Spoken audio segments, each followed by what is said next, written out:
ಎಲ್ಲರಿಗೂ ನಮಸ್ಕಾರ. ಥಟ್ ಅಂತ ಹೇಳಿ ಕ್ವಿಜ್ ಕಾರ್ಯಕ್ರಮಕ್ಕೆ ತಮಗೆಲ್ಲ ಸ್ವಾಗತವನ್ನು ಕೋರ್ತಾ ಇದ್ದೇವೆ. ಡಾಕ್ಟರ್ BK ರಮೇಶ್ ಅವರು ತಮ್ಮ ಅನುಭವಗಳನ್ನು ದಾಖಲಿಸ್ತಾರೆ ಮೆಲುಕು ಎನ್ನುವ ಈ ಒಂದು ಪುಸ್ತಕದಲ್ಲಿ. ಮೆಲುಕು ಅನ್ನೋ ಶಬ್ದವನ್ನು ಸ್ವಲ್ಪ ವಿಶ್ಲೇಷಣೆ ಮಾಡಬೇಕು. ಮೆಲುಕು ಹಾಕುವ ಪ್ರಾಣಿಗಳು ಅಂತ ನಾವು ಕರೀತೇವೆ. ಉದಾಹರಣೆಗೆ ಹಸು ಏನು ಮಾಡುತ್ತೆ? ಕಾಡಿಗೆ ಹೋಗುತ್ತೆ, ಆತುರವಾಗಿ ಅಲ್ಲಿ ಹುಲ್ಲನ್ನು ತಿನ್ನುತ್ತೆ, ಸುರಕ್ಷಿತ ಸ್ಥಳಕ್ಕೆ ಬರುತ್ತೆ. ಬಂದ ಮೇಲೆ ಹೊಟ್ಟೆಯಲ್ಲಿ ಇದ್ದಂಥ ಅಷ್ಟೂ ಹುಲ್ಲನ್ನು ಒಂದಷ್ಟೇ ಬಾಯಿಗೆ ವಾಪಸ್ ತಗೊಂಡು ಚೆನ್ನಾಗಿ ಅರೆದು ಆನಂತರ ಮತ್ತೆ ನುಂಗುತ್ತೆ. ನಮ್ಮ ಬದುಕಿಗೆ ಇದೇ ಮೆಲುಕು ಅನ್ನೋ ಶಬ್ದವನ್ನು ಅನ್ವಯಿಸೋದಕ್ಕೆ ಸಾಧ್ಯವಾದರೆ ಬದುಕು ಬಹಳ ವೇಗವಾಗಿ ಬಹಳ ಒತ್ತಡದಲ್ಲಿ ನಡೆದು ಹೋಗುತ್ತೆ. ಯಾವುದೋ ಒಂದು ಘಟ್ಟದಲ್ಲಿ ನಾವು ನಮ್ಮ ಬದುಕನ್ನು ಒಂದು ಸಲ ಹಿಂದಿರುಗಿ ನೋಡ್ತಂದರೆ ನಾವು ಮಾಡಿದ ತಪ್ಪುಗಳೇನಿವೆ, ಒಪ್ಪುಗಳೇನಿವೆ, ಅವೆಲ್ಲವೂ ಮತ್ತೆ ನಮ್ಮ ಸ್ಮರಣೆಗೆ ಬಂದು ನಾನು ಹೀಗೆ ಮಾಡಿದ್ದು ಸರಿಯಾಗಿ ಮಾಡಿದೆ, ಇಲ್ಲ ಹೀಗೆ ಮಾಡಬಾರ್ದಾಗಿತ್ತು, ಚೂರು ಬದಲಾವಣೆ ಮಾಡಿಕೊಂಡಿದ್ದರೆ ಚೆನ್ನಾಗಿರ್ತಿತ್ತು, ಹೀಗೆ ಅನಿಸೋದು ಉಂಟು. ಆ ರೀತಿಯಾದ ಮೆಲುಕನ್ನು ಹಾಕ್ತಾ ಇದ್ದಾರೆ ಡಾಕ್ಟರ್ BK ರಮೇಶ್ ಅವರು. BK ರಮೇಶ್ ಅವರು ವೃತ್ತಿಯಿಂದ ಪಶುವೈದ್ಯರಾಗಿರೋ ಕಾರಣ ಪಶುಗಳ ಜೊತೆ ತಮ್ಮ ಒಡನಾಟ ಏನಿದೆ, ಪಶುಗಳ ಮೂಕ ಪ್ರಾಣಿಗಳು ತಮ್ಮ ನೋವನ್ನು ಹೇಳ್ಕೊಳ್ಳಿಕ್ಕಾಗಲ್ಲ, ಅವುಗಳಿಗೆ ಏನಾಗಿದೆ ಅನ್ನೋದನ್ನು ವೈದ್ಯರೇ ತಿಳ್ಕೊಂಡು ಸೂಕ್ತ ಚಿಕಿತ್ಸೆಯನ್ನು ಕೊಡಬೇಕಾಗುತ್ತೆ. ಹಾಗಾಗಿ ಪಶು ವೈದ್ಯಕೀಯ ಒಂದು ಸವಾಲಿನ ಕೆಲಸ. ಆ ಸವಾಲಿನ ಕೆಲಸದಲ್ಲಿ ತಮ್ಮ ಅನುಭವ ಹೇಗಿತ್ತು ಅನ್ನೋದನ್ನು ದಾಖಲಿಸೋದರ ಜೊತೆಗೆ ಮನುಷ್ಯರು ಯಾರಿರ್ತಾರೆ, ಈ ಪಶುಗಳನ್ನು ಸಾಕೋರು, ಅವರ ವರ್ತನೆಗಳು ಅನೇಕ ಸಂದರ್ಭಗಳಲ್ಲಿ ವಿಚಿತ್ರವಾಗಿರುತ್ತೆ. ಕೆಲವು ಸಂದರ್ಭಗಳಲ್ಲಿ ಮಾನವೀಯತೆಯನ್ನು ಮೀರಿದಂಥ ಒಂದು ಅದ್ಭುತ ಅನುಬಂಧವನ್ನು ಮನುಷ್ಯ ಮತ್ತು ಪ್ರಾಣಿಗಳ ನಡುವೆ ನೋಡಬಹುದು. ಇವೆಲ್ಲವನ್ನು ತಮ್ಮ ಪುಸ್ತಕದಲ್ಲಿ ದಾಖಲಿಸ್ತಾರೆ ಡಾಕ್ಟರ್ BK ರಮೇಶ್ ಅವರು. ಮೆಲುಕು ಒಂದು ಸಲ ಓದಿ ಸಂತೋಷ ಪಡಬಹುದಾದಂಥ ಕೃತಿ. ಡಾಕ್ಟರ್ BK ರಮೇಶ್ ಅವರನ್ನು ಅಭಿನಂದಿಸ್ತಾ ಕಾರ್ಯಕ್ರಮವನ್ನು ಆರಂಭಿಸ್ತಾ ಇದ್ದೇವೆ. ಮೊದಲಿಗೆ ಸ್ಪರ್ಧಿಗಳ ಪರಿಚಯ. ಮೊದಲ ಸ್ಪರ್ಧಿ. ನಮಸ್ಕಾರ, ನನ್ನ ಹೆಸರು ಭರತ್ ಅಂತ. ಬೆಂಗಳೂರಿನ ವೈಟ್ಫೀಲ್ಡಿಂದ ಬಂದಿದ್ದೇನೆ. ಖಾಸಗಿ ಕಂಪ್ನಿಯಲ್ಲಿ ಕೆಲಸ ಮಾಡ್ತಾ ಇದ್ದೇನೆ. ನನ್ನ ಹವ್ಯಾಸ ಪುಸ್ತಕ ಓದುವುದು ಮತ್ತು ಸೈಕ್ಲಿಂಗ್ ಮಾಡುವುದು. ಭರತ್ ಅವರಿಗೆ ಸ್ವಾಗತವನ್ನು ಕೋರ್ತಾ ಇದ್ದೇವೆ. ನಮ್ಮ ಮುಂದಿನ ಸ್ಪರ್ಧಿ. ಎಲ್ಲರಿಗೂ ನಮಸ್ಕಾರ. ನನ್ನ ಹೆಸರು ಶೋಭಾ, ಮಂಡ್ಯದಿಂದ ಬಂದಿದ್ದೇನೆ. ನನ್ನ ಹವ್ಯಾಸ ಓದುವುದು ಮತ್ತು ಸಂಗೀತವನ್ನು ಆಲಿಸುವುದು. ಶೋಭಾ ಅವರಿಗೆ ಸ್ವಾಗತವನ್ನು ಕೋರ್ತಾ ಇದ್ದೇವೆ. ನಮ್ಮ ಮೂರನೆಯ ಸ್ಪರ್ಧಿ. ಎಲ್ರಿಗೂ ನಮಸ್ಕಾರ. ನನ್ನ ಹೆಸರು ಪ್ರಮೋದ್ ಮರವಂತೆ ಅಂತ. ಸಿನಿಮಾ ರಂಗದಲ್ಲಿ ಚಿತ್ರ ಸಾಹಿತಿಯಾಗಿ ಕೆಲಸ ಮಾಡ್ತಾ ಇದ್ದೀನಿ. ಮೂಲ ಊರು ಕುಂದಾಪುರ, ಸದ್ಯದ ವಾಸ ಶಿಕಾರಿಪುರ ತಾಲೂಕಿನ ಗುಡ್ಡದ ಹೊಸಹಳ್ಳಿ. ನನ್ನ ಪ್ರವೃತ್ತಿಗಳು ಪುಸ್ತಕಗಳನ್ನು ಓದೋದು, ಬರೆಯೋದು, ಸಿನಿಮಾ ನೋಡೋದು, ಹಾಗೆ ಸಿನಿಮಾ ಹಾಡುಗಳನ್ನು ಕೇಳೋದು. ಪ್ರಮೋದ್, ಇವತ್ತಿನ ಕಾರ್ಯಕ್ರಮಕ್ಕೆ ಸ್ವಾಗತವನ್ನು ಕೋರ್ತಾ ಇದ್ದೇವೆ ತಮಗೆ. ಮೂವರೂ ಸಿದ್ಧವಾಗಿದ್ದರೆ ಕಾರ್ಯಕ್ರಮ ಆರಂಭಿಸೋಣ. ಮೊದಲಿಗೆ ನಿಯಮಗಳನ್ನು ಒಮ್ಮೆ ನೋಡಿಬಿಡೋಣ. ಒಟ್ಟು 10 ಪ್ರಶ್ನೆಗಳು. ಮೊದಲು ಬಜರ್ ಒತ್ತಿದವರಿಗೆ ಉತ್ತರ ನೀಡುವ ಅವಕಾಶ. ಪ್ರತಿ ಸರಿ ಉತ್ತರಕ್ಕೆ ಒಂದು ಪುಸ್ತಕ ಬಹುಮಾನ. ಆಯ್ಕೆಗಳು ಬರುವ ಮೊದಲೇ ಬಜರ್ ಒತ್ತಿ ಸರಿ ಉತ್ತರ ನೀಡಿದರೆ 2 ಪುಸ್ತಕ ಬಹುಮಾನ. 100 ಅಂಕ ಗಳಿಸಿದವರಿಗೆ ಒಂದು ಅಡಕ ಮುದ್ರಿಕೆ ವಿಶೇಷ ಬಹುಮಾನ. ನಕಾರಾತ್ಮಕ ತಂತ್ರಗಳಿಗೆ ಅವಕಾಶವಿಲ್ಲ. ಇಂದಿನ ಕಾರ್ಯಕ್ರಮದ ಮೊದಲ ಪುಸ್ತಕ, ಮೊದಲ ಪ್ರಶ್ನೆ, Florence Nightingale, Agumbe S. Nataraj ಬರೆದಂಥ ಪುಸ್ತಕ. ಪ್ರಶ್ನೆ: ಕಾಶ್ಮೀರದಲ್ಲಿ ಕರೇವಾಸ್ ಎಂಬ ಹೆಸರಿರುವ ಮಣ್ಣಿನಲ್ಲಿ ಯಾವ ಬೆಳೆ ಚೆನ್ನಾಗಿ ಬೆಳೆಯುತ್ತೆ? ಆಯ್ಕೆಗಳು ಬರೋದಕ್ಕೆ ಮೊದಲೇ ಪ್ರಮೋದ್ ಬಜರ್ ಒತ್ತಿದ್ದಾರೆ. ಉತ್ತರವನ್ನು ಕೇಳೋಣ. ಸೇಬು. ಶೋಭಾ ಮತ್ತು ಭರತ್ ಆಯ್ಕೆಗಳು ಕೊಡ್ಲಾ? ಆಯ್ಕೆಗಳು: ಆಪಲ್, ಸೇಬು, ವಾಲ್ನಟ್. ಆಗಲೇ 2ನೇ ಸಲ ಬಜರ್ ಒತ್ತಿದ್ದಾರೆ ಭರತ್ ಅವರು. ಆಪಲ್. ಆಪಲ್. ಆಯ್ಕೆ 3 ಬಾದಾಮಿ. ಆಯ್ಕೆ 4 ಕೇಸರಿ. ಉತ್ತರವನ್ನು ನೋಡೋಣ. ಕೇಸರಿ ಅನ್ನೋದು ಸರಿಯಾದ ಉತ್ತರ ಆಗಿತ್ತು. ಸೇಬು ಕಾಶ್ಮೀರದ ಮುಖ್ಯ ಬೆಳೆ, ಅನುಮಾನವೇ ಇಲ್ಲ. ಆದರೆ ಹೆಚ್ಚು ಆದಾಯ ತರೋದು ಕೇಸರಿ ಬೆಳೆ. ಹಾಗಾಗಿ ಕೇಸರಿ ಬೆಳೆಯೋದಕ್ಕೆ ಮರಳು ಮತ್ತು ಜೇಡಿ ಮಿಶ್ರಿತ ಮಣ್ಣು ಇದೆ. ಈ ಮಣ್ಣಿಗೆ ಸ್ಥಳೀಯವಾಗಿ ಕರೇವಾಸ್ ಅಂತ ಕರೀತಾರೆ. ಈ ಮಣ್ಣಲ್ಲಿ ಬೆಳೆಯುತ್ತಂತೆ. ಯಾಕಂದರೆ ಇವತ್ತು ಕಾಶ್ಮೀರ ಅಂತ ನಾವು ಏನು ಕರಿತೇವೆ, ಆ ಪ್ರದೇಶ ಒಂದಾನೊಂದು ಕಾಲದಲ್ಲಿ ಸಮುದ್ರ ಆಗಿತ್ತದು. ಅದನ್ನು ಸೀ ಆಫ್ ಟೆಥಿಸ್ ಅಂತ ಕರಿತಾ ಇದ್ವಿ ನಾವು ಅದನ್ನು. ಈ ನಮ್ಮ ಭಾರತ ಉಪಖಂಡದ ಭಾಗ ಏನಿದೆ, ಈ ಭೂಮಿ ಭಾಗ ಚಲಿಸ್ತಾ ಚಲಿಸ್ತಾ ಚಲಿಸ್ತಾ ಈ ಯುರೋಪ್ ಮತ್ತು ಏಷ್ಯಾ ರೂಪಿಸುವಂಥ ಭೂಭಾಗ ಏನಿದೆ, ಆ ಭೂಭಾಗಕ್ಕೆ ಜೋರಾಗಿ ಅಪ್ಪಳಿಸಿದಾಗ ಏನಾಯಿತು ಅಂದರೆ, ಅಲ್ಲಿದ್ದಂಥ ಸೀ ಆಫ್ ಟೆಥಿಸ್ ಏನಿತ್ತು ಆ ನೀರೆಲ್ಲ ಹೊರಟೋಗಿ ಭೂಭಾಗ, ಎರಡು ಭೂಭಾಗ ಸೇರಿಕೊಳ್ತು. ಈ ಆಘಾತದ ಪರಿಣಾಮವಾಗಿ ಹಿಮಾಲಯ ಪರ್ವತಗಳ ಸಾಲು ರೂಪುಗೊಳ್ಳಿತು. ಹಾಗಾಗಿ ಇಲ್ಲಿ ಇರ್ತಕ್ಕಂಥ ಮಣ್ಣು ಏನಿದೆ ಇದು ಬಹಳ ವಿಶೇಷವಾಗಿರ್ತಕ್ಕಂಥ ಮಣ್ಣು. ಮರಳು ಇದೆ, ಜೇಡಿ ಮಣ್ಣು ಇದೆ. ಇದರಲ್ಲಿ 6ನೇ ಶತಮಾನದ ನೀಲಮತ ಪುರಾಣ ಅನ್ನೋದು ಈ ಕಾಶ್ಮೀರದ ಬಗ್ಗೆ ಸಂಪೂರ್ಣ ವಿವರಣೆಯನ್ನು ಅಲ್ಲಿದ್ದಂಥ ಮಹಾಕೊಳ ಅಂತ ಹೇಳ್ತಾರೆ. ಅದು ಸೀ ಆಫ್ ಟೆಥಿಸ್ ಆಗಿತ್ತ ಗೊತ್ತಿಲ್ಲ ನಮಗೆ. ಅನೇಕ ಪುರಾಣ ಕಥೆಗಳು ಸಹ ಈ ಒಂದು ಕಾಶ್ಮೀರದ ಉಗಮಕ್ಕೆ ಸಂಬಂಧಪಟ್ಟ ಹಾಗೆ ನಮಗೆ ದೊರೆಯುತ್ತೆ. ಮುಂದಿನ ಪುಸ್ತಕ ಚಿತ್ತ ಹರಿದತ್ತ. ಅಂಕಣ ಬರಹಗಳು ಶಶಿಧರ ಹಾಲಾಡಿ ಬರೆದಿರುವಂಥದ್ದು. ಪ್ರಶ್ನೆ: ಭಾರತದಲ್ಲಿ 8,000 ಕಿಲೋಮೀಟರ್ಗಿಂತಲೂ ಉದ್ದದ ಕರಾವಳಿ ಇದ್ದರೂ ಸಹ ಹವಳದ ದಿಬ್ಬಗಳ ಪ್ರಮಾಣ ಕಡಿಮೆ. ಇದಕ್ಕೆ ಪ್ರಮುಖ ಕಾರಣ ಏನು? ಆಯ್ಕೆಗಳನ್ನು ನೋಡೋಣ. ಏರಿಳಿಯುವ ಉಷ್ಣತೆ, ಕಡಿಮೆ ಸಮುದ್ರದ ಆಳ, ದೊಡ್ಡ ನದಿಗಳು, ನೇರವಾಗಿರುವ ಕಡಲು ತೀರ. ಮೊದಲಿಗೆ ಭರತ್, ಆನಂತರ ಶೋಭಾ. ಆಪ್ಷನ್ 2. ಆಯ್ಕೆ 2. ಹೌದಾ? ಹೌದು ಸರ್. ಹೇಳಿ ಶೋಭಾ ಅವರೇ. Option 1 sir. ಏರಿಳಿಯುವ ಉಷ್ಣತೆ ಅಂತ ಹೇಳ್ತಾರೆ. ಆದರೆ ಸರಿಯಾದ ಉತ್ತರ ದೊಡ್ಡ ನದಿಗಳು. ಈ ದೊಡ್ಡ ನದಿಗಳು ಏನು ಮಾಡುತ್ತೆ ಅಂತ ಹೇಳ್ತಂದ್ರೆ, ಪ್ರತಿ ವರ್ಷ ಮಳೆ ಬಂದಾಗ ಅಪಾರವಾದ ಮರಳನ್ನು ತಗೊಂಡ್ಬರುತ್ತೆ. ಮರಳನ್ನು ತಂದು ಸುರಿಯೋ ಕಾರಣ ಅಲ್ಲಿ ಹವಳದ ದಿಬ್ಬಗಳು ಬೆಳೆಯೋಲ್ಲ. ನದಿಗಳು ಹೆಚ್ಚು ಇಲ್ಲ ಅಂದರೆ ಖಂಡಿತ ಭಾರತದಲ್ಲಿ ಸೊಗಸಾದ ಹವಳ ದಿಬ್ಬಗಳು ರೂಪುಗೊಳ್ಳೋದಕ್ಕೆ ಅವಕಾಶ ಉಂಟು. VN ಕಾಗಲಕರ್, ಶ್ರೀನಿವಾಸ ಸಿರನೂರ್ಕರ್ ಬರೆದಂಥ ಪುಸ್ತಕ ಇದು. ನಮ್ಮ ಪ್ರಶ್ನೆ: ಕರ್ನಾಟಕದಲ್ಲಿ ಯಾವ ಮೆಣಸಿನಕಾಯಿ ಅಳಿವಿನ ಅಂಚಿನಲ್ಲಿ ಇದೆ? ಆಯ್ಕೆಗಳನ್ನು ನೋಡೋಣ. ಸಂಕೇಶ್ವರ ಕೆಂಪು, ಗಾಂಧಾರಿ ಮೆಣಸಿನಕಾಯಿ. Shobha. Option 1 sir. Option 1 Sankeshwar ಕೆಂಪು. ಆಯ್ಕೆ 3 ಸೂಜಿ ಮೆಣಸಿನಕಾಯಿ, ಕೊಳ್ಳೇಗಾಲದ ಜವಾರಿ ಮೆಣಸಿನಕಾಯಿ. ಎರಡನೇದಾಗಿ ಬಜರ್ ಒತ್ತಿದ್ದಾರೆ. ಮೆಣಸಿನಕಾಯಿ. ಆಪ್ಷನ್ 2. ಎರಡನೇದು ಸ್ವಲ್ಪ ಜೋರಾಗಿ ಹೇಳಿ. ಗಾಂಧಾರಿ ಮೆಣಸಿನಕಾಯಿ. ಉತ್ತರವನ್ನು ನೋಡು. ಗಾಂಧಾರಿ ಮೆಣಸಿನಕಾಯಿ ಸರಿಯಾದ ಉತ್ತರ. VN ಕಾಗಲಕರ್ ಈ ಒಂದು ಪುಸ್ತಕವನ್ನು ಕೊಡ್ತಾ ಇದ್ದೇನೆ ಪ್ರಮೋದ್ ಅವರಿಗೆ. ಸುಮಾರು 2 ಇಂಚು ಉದ್ದ ಇರುತ್ತಂತೆ ಈ ಗಾಂಧಾರಿ ಮೆಣಸಿನಕಾಯಿ ಅನ್ನೋದು.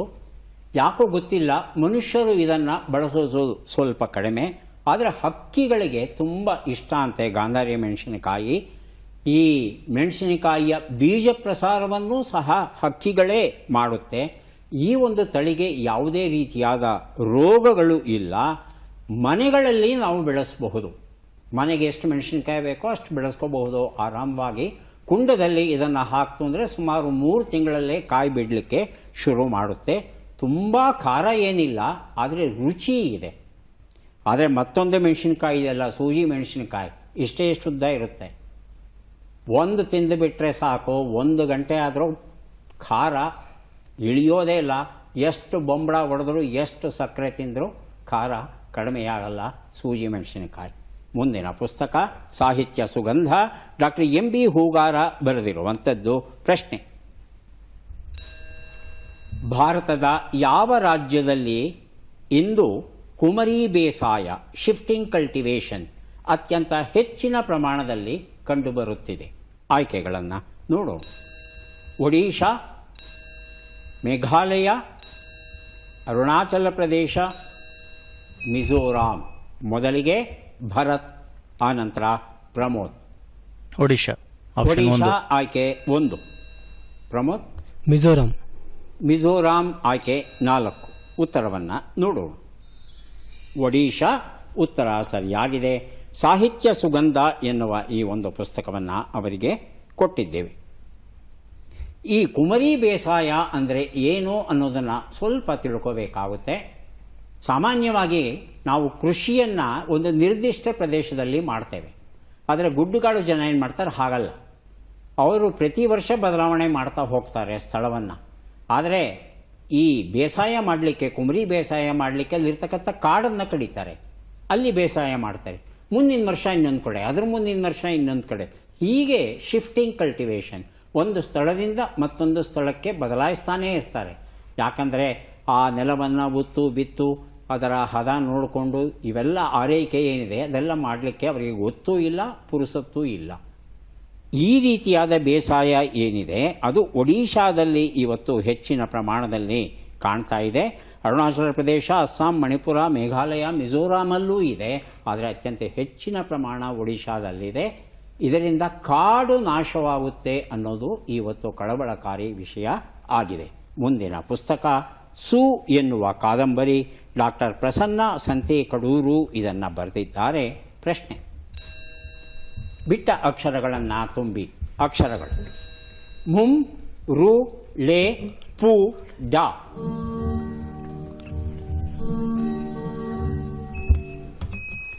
ಆಗಲೇ ಬರೆದಿರುತ್ತಿದ್ದಾರೆ ಪ್ರಮೋದ್ ಮತ್ತು ಭರತ್ ಅವರು. ಪ್ರಮೋದ್: ಮುಂಗಾರು ಮಳೆಯ ಕಪ್ಪು ಮೋಡ.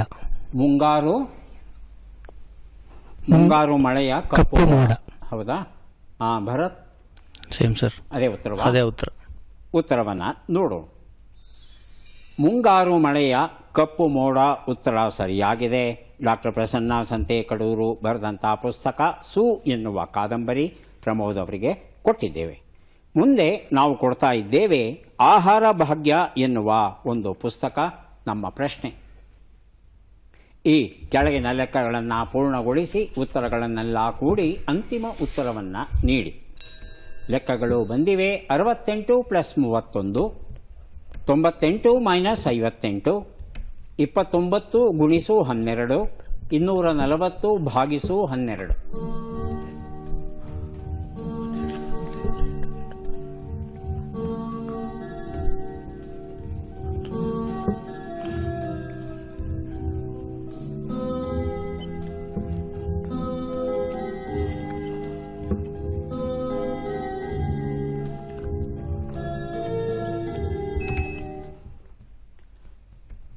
ಪ್ರಮೋದ್ ಬಜರುತ್ತಿದ್ದಾರೆ.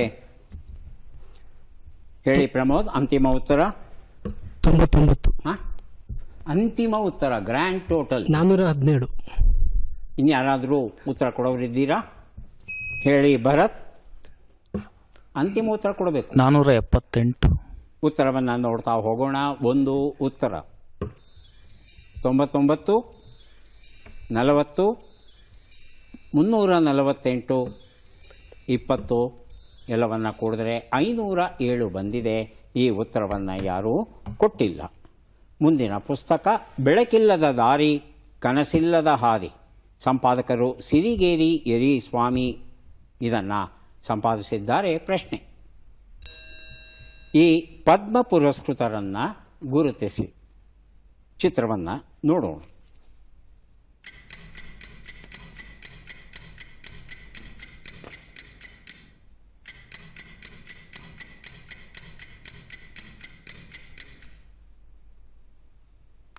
ಆಯ್ಕೆಗಳನ್ನು ನೋಡೋಣ. ತಾರಾ ಜೌಹರ್, ಡಾಕ್ಟರ್ ಶ್ಯಾಮಾಮಣಿ, ವಂದನಾ ಕಟಾರಿಯಾ ಹಾಗೂ ಆದಿತ್ಯ ಪ್ರಸಾದ್ ದಾಸ್. ಮೊದಲಿಗೆ ಬಜರ್ ಒತ್ತಿದ್ದಾರೆ ಭರತ್ ಅವರು, ಆನಂತರ ಪ್ರಮೋದ್. ಆಪ್ಷನ್ 3 ವಂದನಾ ಕಟಾರಿಯಾ. ವಂದನಾ ಕಟಾರಿಯಾ ಆಯ್ಕೆ 3. ಪ್ರಮೋದ್. ಆಪ್ಷನ್ 4 ಆದಿತ್ಯ ಪ್ರಸಾದ್. ಆದಿತ್ಯ ಪ್ರಸಾದ್ ದಾಸ್ ಅಂತ ಹೇಳ್ತಾ ಇದ್ದಾರೆ. ಉತ್ತರವನ್ನು ನೋಡೋಣ. ಸರಿಯಾದ ಉತ್ತರ ತಾರಾ ಜೋಹರ್ ಆಗಿತ್ತು.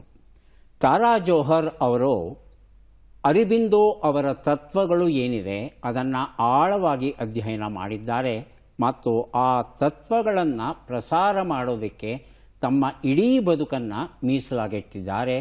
ದಿಲ್ಲಿ ಪ್ರದೇಶದಲ್ಲಿ ಇವರು ವಾಸ ಮಾಡುವುದುಂಟು. ಇವರಿಗೆ ಈ ವರ್ಷ ಪದ್ಮಶ್ರೀ ಗೌರವ ದೊರೆತಿದೆ. ಮುಂದಿನ ಪುಸ್ತಕ ಮತ್ತು ಪ್ರಶ್ನೆ ಬೆಟ್ಟದ ಪುರ, ಆರ್ಚಿ ಬರೆದಂಥ ಕಾದಂಬರಿ. ಪ್ರಶ್ನೆ: ಈ ಅಕ್ಷರಗಳನ್ನು ಸರಿಯಾಗಿ ಜೋಡಿಸಿ. ಅಕ್ಷರಗಳು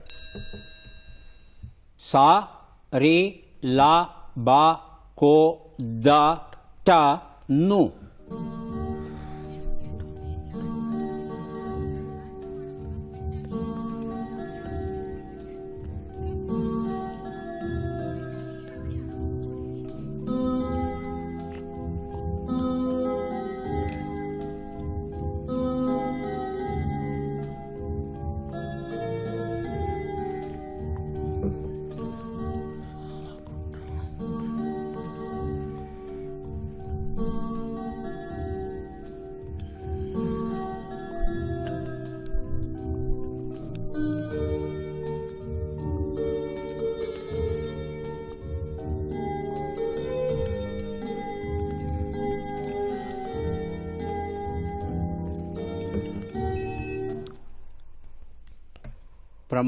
ಪ್ರಮೋದ್ ಅಷ್ಟು ಮುಂದೆ ಬಂದು ಹೇಳೋದೇನು ಬೇಡ, ಆರಾಮಾಗಿ ಕೂತ್ಕೊಳ್ಳಿ. ಹಾಂ, ಹೇಳಿ. ಕೊಟ್ಟದ್ದನ್ನು ಬರೀ ಸಾಲ. ಸಾಲ ಬರಿ. ಕೊಟ್ಟದ್ದನ್ನು ಸಾಲ ಬರಿ. ಕೊಟ್ಟದ್ದನ್ನು ಏನು ಹಾಗಂದ್ರೆ ಕೊಟ್ಟದ್ದನ್ನು ಸಾಲ ಬರಿ. ಏನು ಕೊಟ್ಟಿರೋದನ್ನು ಸಾಲ ಅಂತ ಬರ್ಕೊಳ್ಳ? ಅಂಗಡಿಯಲ್ಲಿ ಕೊಟ್ಟಿರೋದನ್ನು ಸಾಲ ಅಂತ ನೋಡಿ. ಏನಾದರೂ ಚೂರು ಆ ಕಡೆಗೆ ಅರ್ಥವತ್ತಾಗಿ ಉತ್ತರ ಕೊಡ್ಲಿಕ್ಕೆ ಸಾಧ್ಯವ ನೋಡಿ. ಶಬ್ದಗಳನ್ನು ಆ ಕಡೆ ಈ ಕಡೆ ಮಾಡಿ.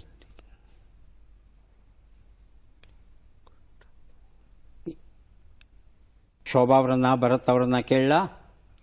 ಶೋಭಾ ಅವರೇ, ಭರತ್ ಉತ್ತರವನ್ನು ನೋಡೋಣ. ಸಾಲ ಕೊಟ್ಟದ್ದನ್ನು ಬರೆದಿಟ್ಕೋ ಯಾವತ್ತು ಅಂತ, ಮರ್ತು ಬಿಡ್ತೇವೆ ಅಂತ. ತಾವೇನು ಹೇಳಿದ್ರಿ? ಕೊಟ್ಟದ್ದನ್ನು ಸಾಲ ಬರಿ.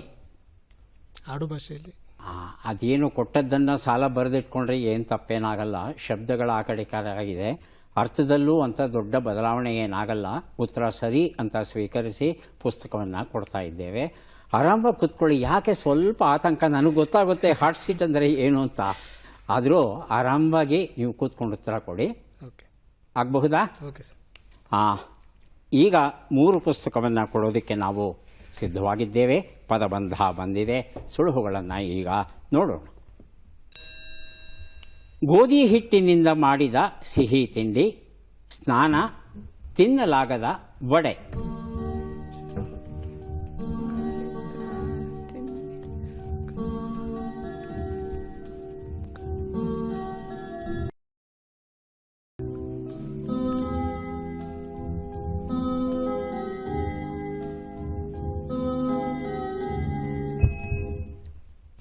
ಶೋಭಾ ಮೊದಲಿಗೆ ಬಜರುತ್ತಿದ್ದಾರೆ, ಆನಂತರ ಭರತ್ ಅವರು. ಶೋಭಾ ಅವರೇ, 1ನೇ ಶಬ್ದವನ್ನು ಕೊಡಿ. ಸಿಹಿ ತಿನಿಸು. ಸಿಹಿ ತಿನಿಸು. ಸಿಹಿ ತಿನಿಸು ಅಂತಲ್ಲ, ಆ ಸಿಹಿ ತಿನಿಸು ಯಾವುದು ಅಂತ ಭರತ್ ಅವರನ್ನು ಕೇಳೋಣ. ಎರಡನೇದಕ್ಕೆ ಉತ್ತರ ಹೇಳ್ಬೋದು. 2ನೇ ಪ್ರಶ್ನೆಗೆ ಉತ್ತರ ಹೇಳ್ಬೋದು. 2ನೇದಲ್ಲಪ್ಪ, 1ನೇ ಕ್ಲಾಸ್ ಪಾಸ್ ಮಾಡಿದ್ರೇ 2ನೇ ಕ್ಲಾಸಿಗೆ ಕಳಿಸೋದು. ಹಿಂದೆ ಇದ್ದಕ್ಕಿದ್ದಂಗೆ 3ನೇ ಕ್ಲಾಸ್ 4ನೇ ಕ್ಲಾಸ್ಗೆ ತಳ್ಳಿಬಿಡೋರು, ಪ್ರಮೋಷನ್. ಆದರೆ ಈಗಿಲ್ಲ, 1ನೇ ಕ್ಲಾಸ್ ಪಾಸ್ ಮಾಡಲೇಬೇಕು. ಒಂದು ಉತ್ತರ ಗುಳಪಾವಟೆ ಅಂತ. ಇತ್ತೀಚಿನ ದಿನಗಳಲ್ಲಿ ಸ್ವಲ್ಪ ಅಪರೂಪ ಆಗಿದೆ. ಬಹಳ ಸುಲಭವಾಗಿ ಮಾಡಬಹುದಾದಂಥ ತಿಂಡಿ ಗುಳಪಾವಟೆ ಆಗಿತ್ತು. 2ನೇದು ಜಳಕ. ಜಳಕ. ಉತ್ತರವನ್ನು ನೋಡೋಣ. ಮೂರನೇದಕ್ಕೆ ಯಾರು ಬೇಕಾದರೂ ಬಜರ್ ಒತ್ತಬಹುದು, ಉತ್ತರ ಕೊಡಬಹುದು. ಪ್ರಮೋದ್ ಬಜರ್ ಒತ್ತಿದ್ದಾರೆ. ಆನಂತರ ಭರತ್ ಅವರು. ಪ್ರಮೋದ್ ಕವಡೆ. ಮೂರನೇದು ಕವಡೆ. ಕವಡೆ. ಭರತ್ ಕವಡೆ. ಕವಡೆ. ಉತ್ತರವನ್ನು ನೋಡೋಣ. ಕವಡೆ ಉತ್ತರ ಸರಿಯಾಗಿದೆ. ನೆನಪುಗಳ ಚಿತ್ತಾರ ಪುಸ್ತಕವನ್ನು ಭರತ್ ಅವರಿಗೆ, ಎಸಳು ಎನ್ನುವ ಗೋಕಾಕರ ಮುನ್ನುಡಿಗಳ ಸಂಗ್ರಹದ ಕೃತಿ ಪ್ರಮೋದ್ ಅವರಿಗೆ ಕೊಟ್ಟಿದ್ದೇವೆ. ಈಗ ಕೊನೆಯ ಘಟ್ಟಕ್ಕೆ ಬಂದಿದ್ದೇವೆ. ಚಟ್ಪಟ್ ಚಿನ್ಕುರಳಿ 5 ಪ್ರಶ್ನೆಗಳು. ಮೊದಲ ಅವಕಾಶ ಭರತ್ ಅವರಿಗೆ. ಸಿದ್ಧವಾಗಿದ್ದರೆ ಮೊದಲ ಪ್ರಶ್ನೆ ಕೇಳ್ತೇವೆ. ಮೊದಲ ಪ್ರಶ್ನೆ, ಮೂಗಿನ ಮೇಲೆ ಬೆರಳಿಡು ಎನ್ನುವ ನುಡಿಗಟ್ಟಿನ ಅರ್ಥವೇನು? ಮೂಗು ನವೆಯಾಗು, ಆಶ್ಚರ್ಯಪಡು. ಆಶ್ಚರ್ಯಪಡು. ಮುಂದಿನ ಪ್ರಶ್ನೆ, ದುಂಬಿಯ ಝೇಂಕಾರ ಎಂಬ ಅರ್ಥವನ್ನು ಕೊಡುವ ಶಬ್ದ ಯಾವುದು? ಗುಂಜಾರವ, ಗುಂಜಾಲಯ? ಗುಂಜಾರವ. ಮುಂದಿನ ಪ್ರಶ್ನೆ, ಮಹಾಭಾರತದಲ್ಲಿ ಬಕಾಸುರನ ತಮ್ಮನ ಹೆಸರೇನು? ಕಿಂಧಮ, ಕಿಮ್ಮೀರ? ಕಿಂದಮ. ಮುಂದಿನ ಪ್ರಶ್ನೆ, ಖಾಲಿ ಕೈಯಲ್ಲಿರುವುದಕ್ಕಿಂತ? ಹೊಟ್ಟೆ ತುಂಬಿರುವುದು ವಾಸಿ. ಮುಂದಿನ ಪ್ರಶ್ನೆ, ಈ ಒಗಟನ್ನು ಬಿಡಿಸಿ. ಬಡಗಿ ಮಾಡಿದ ಬಂಡಿಯಲ್ಲ, ಇದಕ್ಕೆ ಯಾವ ಎತ್ತನ್ನು ಕಟ್ಟಿದ್ದಾನೆ ಆ ಶಿವನೇ ಬಲ್ಲ, ಕ್ಷಣವೂ ನಿಲ್ಲದೆ ತಿರುಗುತ್ತಲೇ ಇದೆಯಲ್ಲ. ಯಾವುದು ಈ ಬಂಡಿ? ಮನಸ್ಸು. ಮನಸ್ಸು. ಉತ್ತರಗಳನ್ನು ನೋಡ್ತಾ ಹೋಗೋಣ. 1 ಉತ್ತರ, ಮೂಗಿನ ಮೇಲೆ ಬೆರಳಿಡು, ಆಶ್ಚರ್ಯಪಡು ಸರಿಯಾಗಿದೆ. 2 ಉತ್ತರ, ಗುಂಜಾರವ ಸರಿಯಾಗಿದೆ. 3 ಉತ್ತರ, ಕಿಮ್ಮೀರಾಗಿತ್ತು, ಕಿಂಧಮ ಅಂತ ತಾವು ಹೇಳಿದ್ರಿ. 4ನೇ ಪ್ರಶ್ನೆಗೆ ಉತ್ತರ, ಖಾಲಿ ಕೈಯಲ್ಲಿರುವುದಕ್ಕಿಂತ ಹಿತ್ತಾಳೆ ಬಳೆ ಲೇಸು ಅನ್ನೋದು ಸರಿಯಾದ ರೂಪ. 5ನೇ ಪ್ರಶ್ನೆಗೆ ಉತ್ತರ, ಇದು ಭೂಮಿಯ ವರ್ಣನೆ ಆಗಿತ್ತು. ಹಾಗಾಗಿ 2 ಪ್ರಶ್ನೆಗಳಿಗೆ ತಾವು ಸರಿ ಉತ್ತರ ಕೊಟ್ಟಿದ್ದೀರಿ. 2 ಪುಸ್ತಕಗಳನ್ನು ತಮಗೆ ಕೊಡ್ತಾ ಇದ್ದೇವೆ. ಶೋಭಾ ಅವರೇ ಸಿದ್ಧವಾಗಿದ್ದರೆ ಪ್ರಶ್ನೆಗಳನ್ನು ಕೇಳ್ತೇವೆ. ಮೊದಲ ಪ್ರಶ್ನೆ, ಎದೆ ಭಾರವಾಗು ಎನ್ನುವ ನುಡಿಗಟ್ಟಿನ ಅರ್ಥವೇನು? ಹೃದ್ರೋಗವಾಗು, ದುಃಖವಾಗು? ದುಃಖವಾಗು. ಮುಂದಿನ ಪ್ರಶ್ನೆ, ತೆಂಗಿನಕಾಯಿಯ ಮೇಲಿನ ನಾರು ಜುಬ್ಬರು ಎಂಬ ಅರ್ಥವನ್ನು ಕೊಡುವ ಶಬ್ದ ಯಾವುದು? ಗುಂಜು, ಗುಂಜಿ? ಗುಂಜು. ರಾಮಾಯಣದ ಕಿಷ್ಕಿಂಧಾ ನಗರವು ಯಾವ ನದಿಯ ದಡದಲ್ಲಿತ್ತು ಎನ್ನಲಾಗಿದೆ? ಕಾವೇರಿ ನದಿ, ತುಂಗಭದ್ರಾ ನದಿ? ತುಂಗಭದ್ರಾ ನದಿ. ಮುಂದಿನ ಪ್ರಶ್ನೆ, ಈ ಗಾದೆಯನ್ನು ಪೂರ್ಣಗೊಳಿಸಿ. ಕಾಣದಿದ್ದರೆ ಬೇಸರಿಕೆ? ಮುಂದಿನ ಪ್ರಶ್ನೆ, ಈ ಒಗಟನ್ನು ಬಿಡಿಸಿ. ನಾನು ಬರ್ತಿದ್ದಂಗೆ ಕೈ ಒಡ್ಡುತ್ತಾರೆ, ನಿಲ್ತಿದ್ದಂಗೆ ಒಳಗೆ ಸೇರ್ಕೋತಾರೆ. ಉತ್ತರವನ್ನು ನೋಡ್ತಾ ಹೋಗೋಣ. 1 ಉತ್ತರ, ಎದೆ ಭಾರವಾಗು, ದುಃಖವಾಗು ಉತ್ತರ ಸರಿಯಾಗಿದೆ. 2 ಉತ್ತರ, ಗುಂಜು ಸರಿಯಾಗಿದೆ. 3 ಉತ್ತರ, ತುಂಗಭದ್ರಾ ನದಿ ಸರಿಯಾಗಿದೆ. 4 ಉತ್ತರ, ಕಾಣದಿದ್ದರೆ ಬೇಸರಿಕೆ, ಕಂಡರೆ ವಾಕರಿಕೆ. ಕೆಲವು ಜನರ ವರ್ತನೆ ಹಾಗಿರುತ್ತೆ. 5ನೇ ಪ್ರಶ್ನೆಗೆ ಉತ್ತರ, ಇದು ಬಸ್ನ ವರ್ಣನೆ ಆಗಿತ್ತು. 3 ಪ್ರಶ್ನೆಗಳಿಗೆ ಸರಿಯಾದ ಉತ್ತರ 3 ಪುಸ್ತಕಗಳನ್ನು ಅವರಿಗೆ ಕೊಡ್ತಾ ಇದ್ದೇವೆ. ಈಗ ಅವಕಾಶ ಬಂದಿದೆ. ಪ್ರಮೋದ್ ಅವರಿಗೆ ಸಿದ್ಧವಾಗಿದ್ದೀರಾ? ಮೊದಲ ಪ್ರಶ್ನೆ, ಎಳ್ಳಷ್ಟು ಎನ್ನುವ ನುಡಿಗಟ್ಟಿನ ಅರ್ಥವೇನು? ಅತ್ಯಲ್ಪ, ಸ್ವಲ್ಪ ಹೆಚ್ಚಿಗೆ? ಅತ್ಯಲ್ಪ. ಮುಂದಿನ ಪ್ರಶ್ನೆ, ಗುಟ್ಟು, ರಹಸ್ಯ ಎಂಬ ಅರ್ಥವನ್ನು ಕೊಡುವ ಶಬ್ದ ಯಾವುದು? ಗೂಢ, ಗೂಡೆ? ಗೂಢ. ಮುಂದಿನ ಪ್ರಶ್ನೆ, ಭೂದೇವಿಯ ಮಗನ ಹೆಸರೇನು? ಬುಧ, ಮಂಗಳ? ಬುಧ. ಮುಂದಿನ ಪ್ರಶ್ನೆ, ಈ ಗಾದೆಯನ್ನು ಪೂರ್ಣಗೊಳಿಸಿ. ಸಾಲ ಮಾಡಿ ಓಲೆ ಮಾಡಿಸಿ. ಮುಂದಿನ ಪ್ರಶ್ನೆ, ಈ ಒಗಟನ್ನು ಬಿಡಿಸಿ. ಕೆಂಪು ಮೂಗಿನವನು ಬಿಳಿ ಮೈಯವನ ತಿಂದು ತಿಂದು ಮುಗಿಸ್ತಾನೆ. ಗಿಳಿ. ಗಿಳಿ. ಏನಪ್ಪ? ಗಿಳಿನ? ಉತ್ತರಗಳನ್ನು ನೋಡ್ತಾ ಹೋಗೋಣ. 1 ಉತ್ತರ, ಎಳ್ಳಷ್ಟು ಅತ್ಯಲ್ಪ ಸರಿಯಾಗಿದೆ. 2 ಉತ್ತರ, ಗುಟ್ಟು, ರಹಸ್ಯ, ಗೂಢ ಸರಿಯಾಗಿದೆ. 3 ಉತ್ತರ, ಮಂಗಳ ಆಗಿತ್ತು. 4ನೇ ಪ್ರಶ್ನೆಗೆ ಉತ್ತರ, ಸಾಲ ಮಾಡಿ ಓಲೆ ಮಾಡಿಸಿ, ಸಾಲದ ಬಡ್ಡಿಯನ್ನು ತೀರಿಸೋಕೆ ಓಲೆ ಮಾರದಂತೆ. 5ನೇ ಪ್ರಶ್ನೆಗೆ ಉತ್ತರ ಮೀಣದ ಬತ್ತಿಯ ವರ್ಣನೆ ಆಗಿತ್ತು. ಎಷ್ಟು 2 ಸರಿ ಉತ್ತರ ಕೊಟ್ಟಿದ್ದೀರಾ? 2 ಪುಸ್ತಕಗಳನ್ನು ಕೊಡ್ತಾ ಇದ್ದೇವೆ. 2 ಪುಸ್ತಕಗಳು ಕೊಟ್ಟಿದ್ದೇನೆ. ಯಾರಿಗೆ ಎಷ್ಟು ಪುಸ್ತಕ ಬಂದಿದೆ ಅದನ್ನು ನೋಡುವ ಕ್ಷಣ ಈಗ ಬಂತು. ಭರತ್ ಅವರಿಗೆ ಒಟ್ಟು ದೊರೀತಾ ಇದೆ 4 ಪುಸ್ತಕಗಳನ್ನು ಸ್ವೀಕರಿಸಿ ಕಾರ್ಯಕ್ರಮದಲ್ಲಿ ಭಾಗವಹಿಸಿದ್ದಕ್ಕೆ ಧನ್ಯವಾದಗಳು.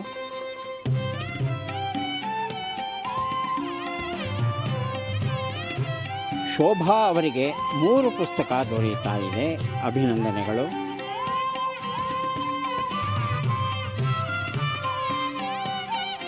ಪ್ರಮೋದ್ ಅವರಿಗೆ 6 ಪುಸ್ತಕ ದೊರೆಯುತ್ತಾ ಇದೆ, ಸ್ವೀಕರಿಸಿ ಅಭಿನಂದನೆಗಳು.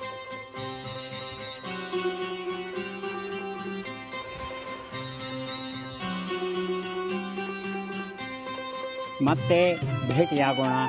ನಮಸ್ಕಾರ.